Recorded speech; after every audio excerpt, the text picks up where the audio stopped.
I've played pickleball for 1,055 days. You're about to learn the tips that took me from not knowing the rules to winning medals at the 5.0 level, starting at day 0.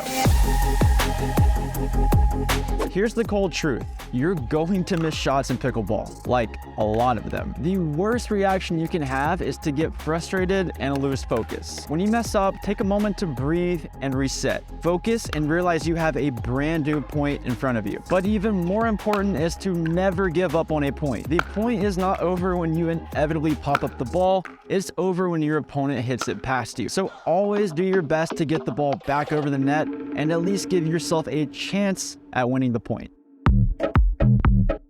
The most advantageous place to be on a pickleball court is up at the net while your opponents are back at the baseline. But it's really tough to get there, especially as the serving team.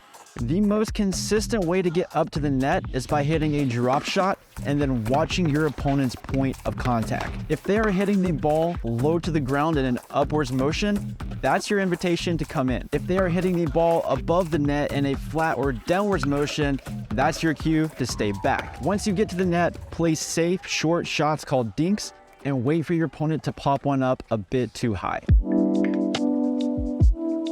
After a certain point though, you can't just expect your opponents to keep popping up easy dinks. You need to start developing offense. But when you hit the ball hard, it tends to go out of bounds. So what do? The most effective way to be aggressive is by generating a lot of topspin by using what we call rolls. When you quickly brush up the backside of the ball, it rolls off your paddle, which generates a ton of topspin. The upwards brushing motion will lift it up over the net, and then the topspin will bring it back down into the court.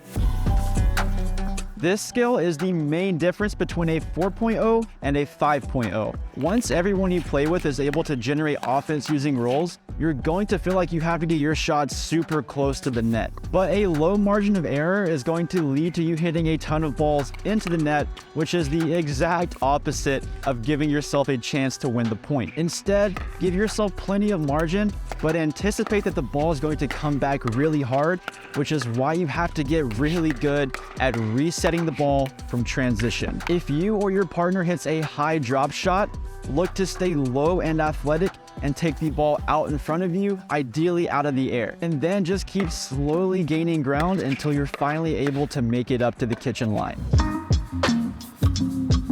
Think about the last game you played. Do you remember how you won the majority of your points? Probably not. Now that most people can hit consistent dinks and resets, you're going to have to get a lot more intentional about how you win your points, which requires a system. Here is a simple system you will see all the time in pickleball. As a team, choose one player to target and hit dinks wide to their backhand. If you're the cross-court player, look to slide middle and take balls out of the air. Sliding middle also gives your partner a chance to earn it if they decide to hit it up the line. You should have 2 or 3 go-to systems to cycle through until you find one that works for your current opponents.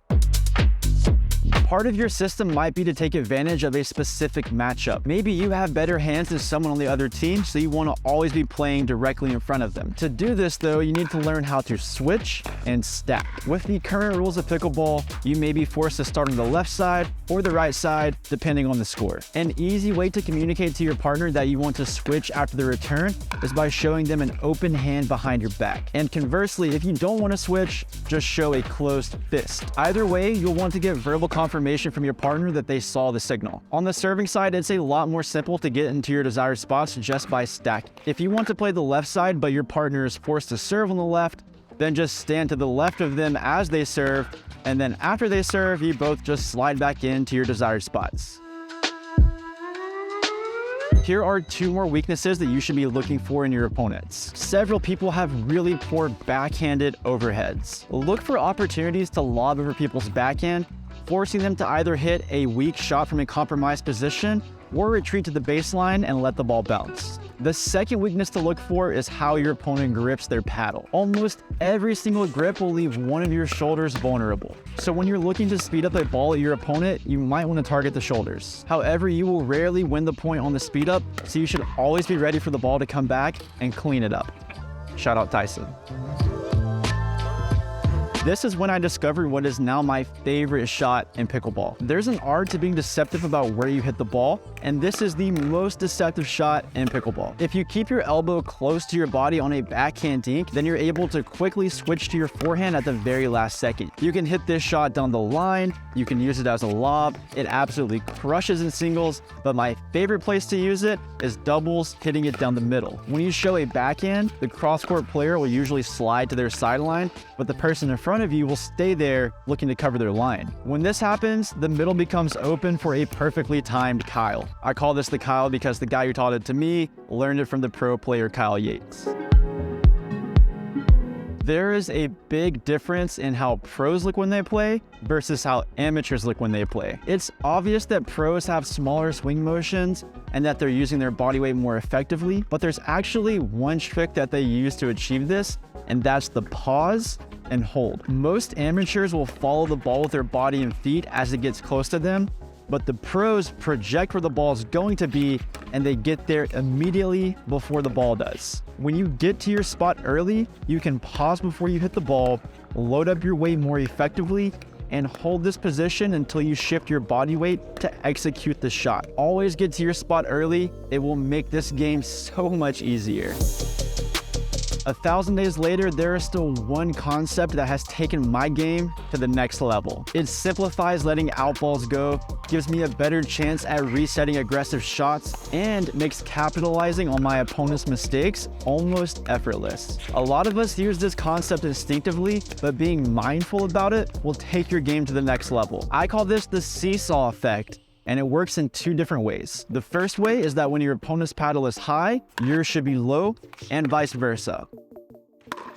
So if they are hitting an aggressive shot from above the net, put your paddle low to the ground because that's where they are going to hit the ball. Conversely, if they are hitting the ball from well beneath the net, then your paddle should be up around your shoulders because that's where the ball is going to go. The other way it works is that your paddle should get higher as you get closer to the net. When you're at the baseline, it should almost be touching the ground. If you implement this correctly, then you'll know that any ball hit above your paddle with pace is going to be out, no matter where you are on the court. If you want to get better but you don't have a training partner, then the wall is going to be your best friend. And in this video, I'll show you the absolute best wall drills. You should click on it and subscribe. See you in the next one. Peace.